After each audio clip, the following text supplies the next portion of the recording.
Selamat sore, kita ada di Bentara Budaya.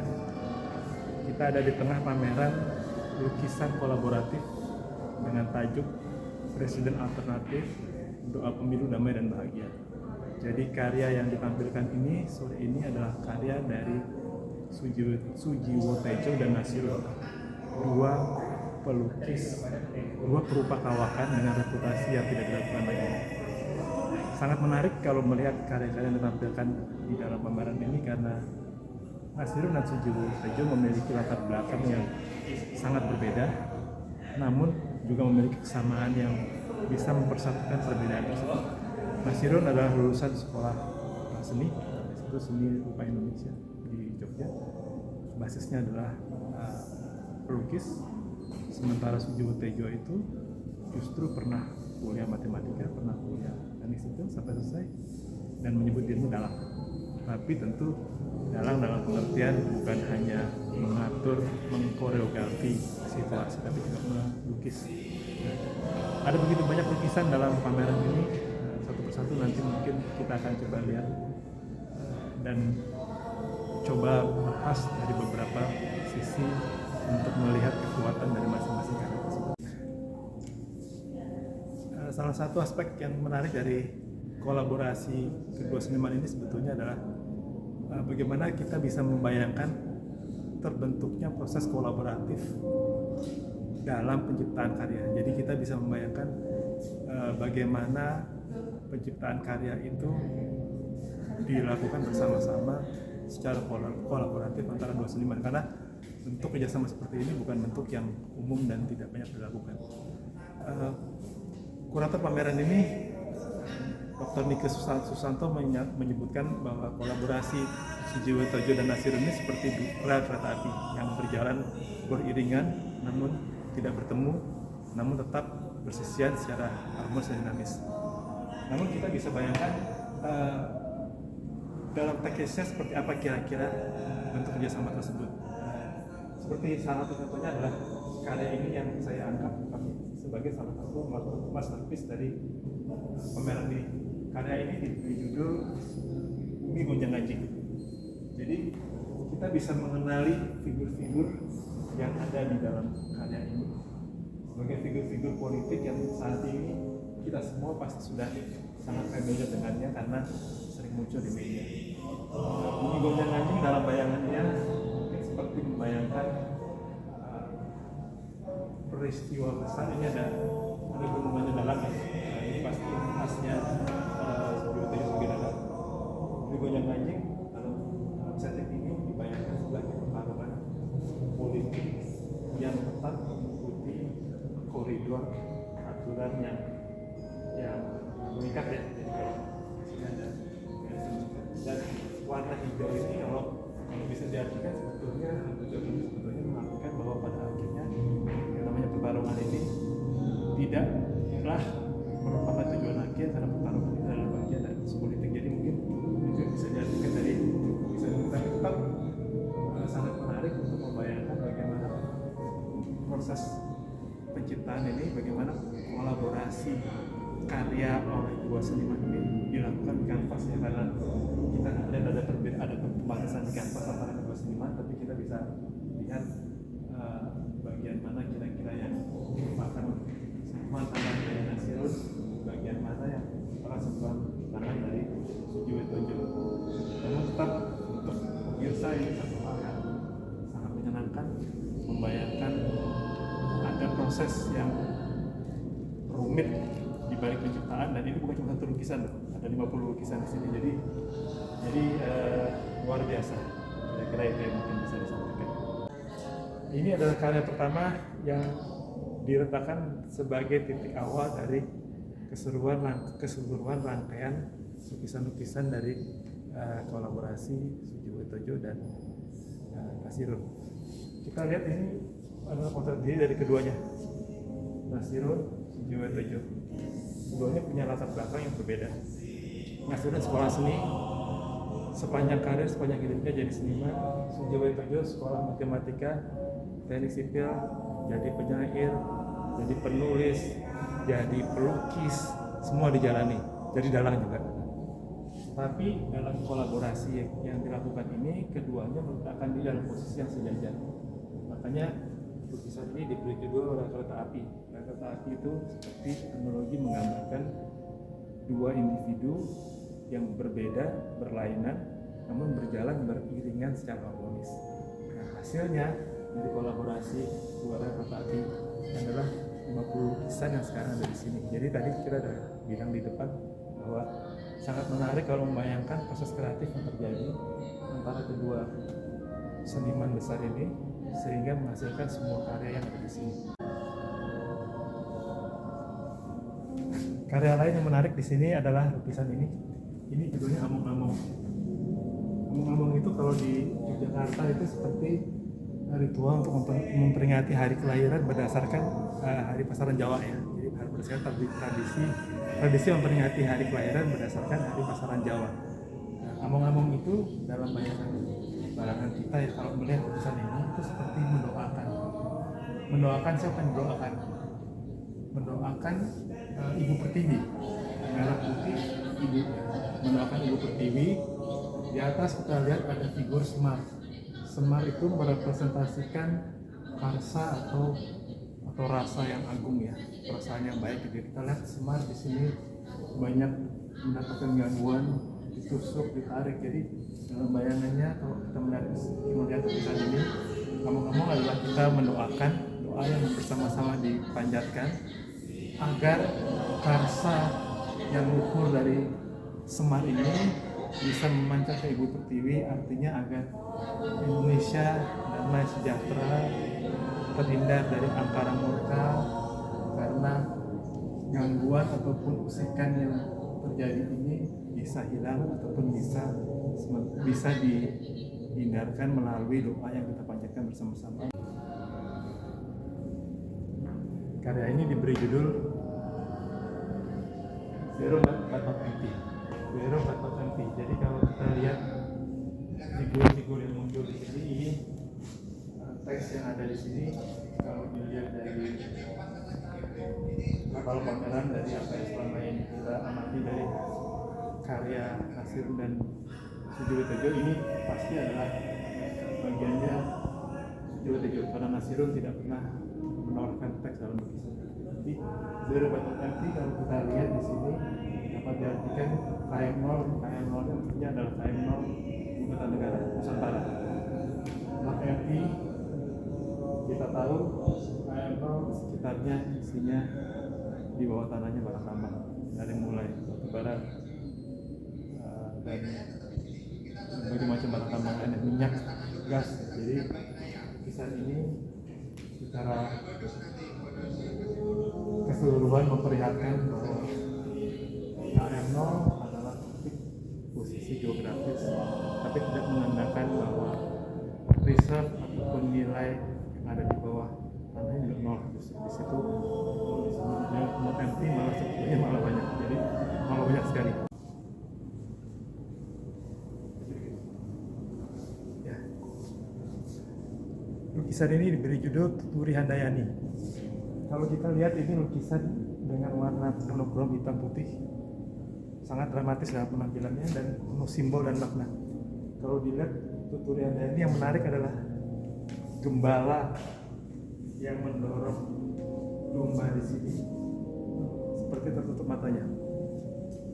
Jadi bisa diartikan Tuturi Handayani seperti pesan kepada pemimpin negara nantinya, siapapun itu, bahwa rakyat yang harus didorong menuju ke kemajuan masa depan ini menghadapi tantangan yang berat. Matahari tadi dilihat dekat ke bawah, artinya ada tantangan panas yang berat. Kemudian hitam putih yang dramatis itu memperlihatkan alam, situasi yang tidak mudah. Jadi kalau bisa diartikan itu seperti pesan kepada pemimpin negara berikutnya bahwa tantangan ke depan itu sangat berat, sehingga haruslah diartikan bahwa jabatan ataupun nantinya akan yang diterima itu bukanlah privilege, tapi itu justru adalah kewajiban yang sangat berat untuk mendorong membawa bangsa dan rakyat menuju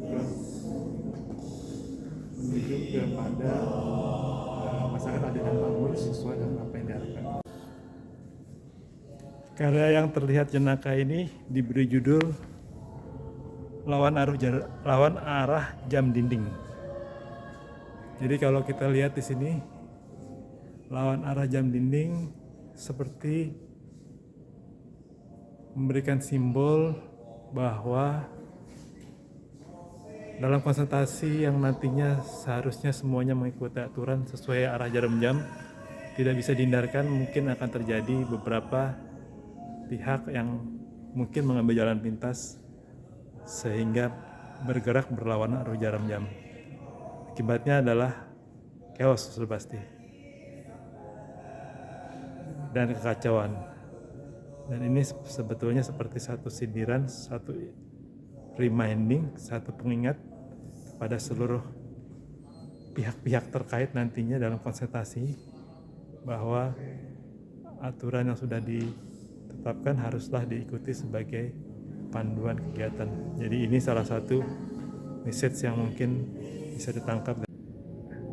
Ada dua lukisan yang kelihatannya diciptakan dalam suasana yang cerah ceria, menggembirakan baik dari Sujiwotojo dan Nasirun. Pertama ini judulnya adalah Cindil Era. Jadi kita lihat warnanya, kita lihat style lukisannya ini adalah stylenya Hendra Gunawan sekali. Makanya di sini dikasih judul Cindil Era Hendra Gunawan Cerita. Walaupun kalau dilihat dari figur-figur dan gestur yang ada, tidak mudah juga mengartikan apa yang ingin disampaikan oleh kedua pelukis. Tapi ini sangat menarik. Dan sekali lagi, proses kreatifnya pun sangat menarik. Kita bisa bayangkan sangat menarik. Yang kedua, lukisan ini diberi judul Kenapa Senja Suka Aku. Ya, jadi kalau dilihat di bagian bawah ini ada figur-figur pewayangan lengkap dari mulai punakawan sampai figur-figur satwa. Jadi kalau kita tahu baik Nasirun terutama Sujiwotojo adalah seniman Jogja yang sangat kaya dengan simbol-simbol dan sering menggunakan wayang sebagai simbol. Sekali lagi dua lukisan ini, Kenapa Senja Suka Aku dan Cindil Era ini kelihatan cerah ceria, sangat mudah dinikmati walaupun kalau di dalam lebih dalam tidak mudah, malah justru tidak mudah menangkap maknanya. Tapi baiklah, ini kita bisa nikmati sebagai tontonan yang menarik di sela-sela karya lukisan yang lain.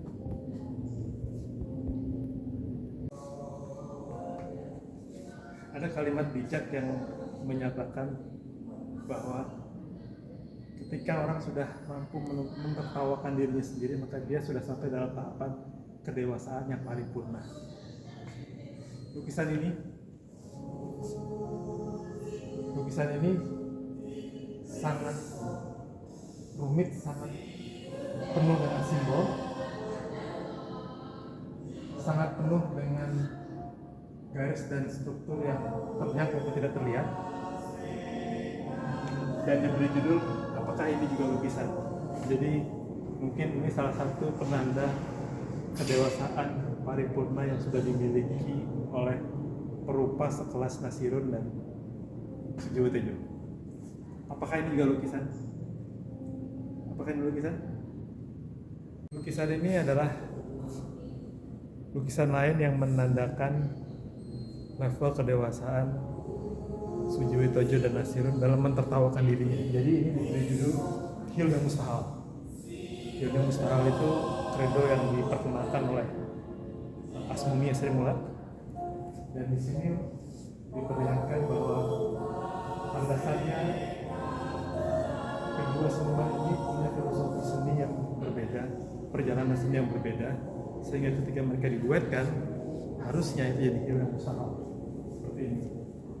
Tapi kan faktanya bukan seperti itu. Faktanya dari Hilda Mustahal ini ada 50 lukisan yang dari tadi sudah kita nikmati dengan berbagai macam style, teknik, gaya, dan cara penyampaian pesan yang berbeda-beda. Jadi ya ini jadi lucu-lucuan aja sebetulnya, karena bukan mustahil sebenarnya, tapi mungkin. Dari berbagai message yang sudah disampaikan oleh duet kolaboratif Sujiwotojo dan Nasirun, mungkin ini adalah yang bisa disebut sebagai message of the day.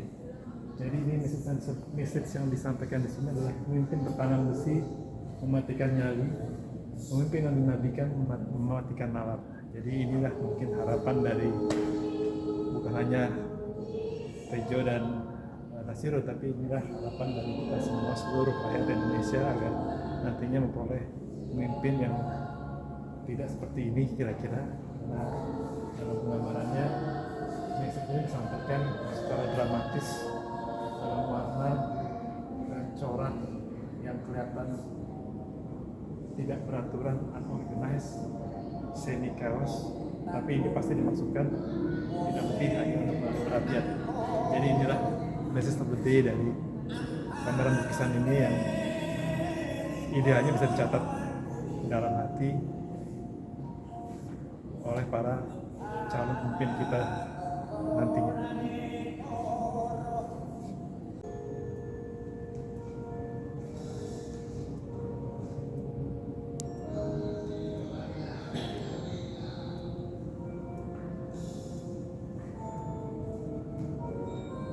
Kelas Sujiwotojo dan Nasirun kan sudah selesai dengan masalah teknis ya. Jadi bagaimana karya disajikan bukan lagi masalah. Yang menarik selalu kalau untuk pelukis yang perupa yang sudah sampai ke tahapan itu adalah message apa yang akan disampaikan dan bagaimana cara penyampaiannya. Ini sangat menarik.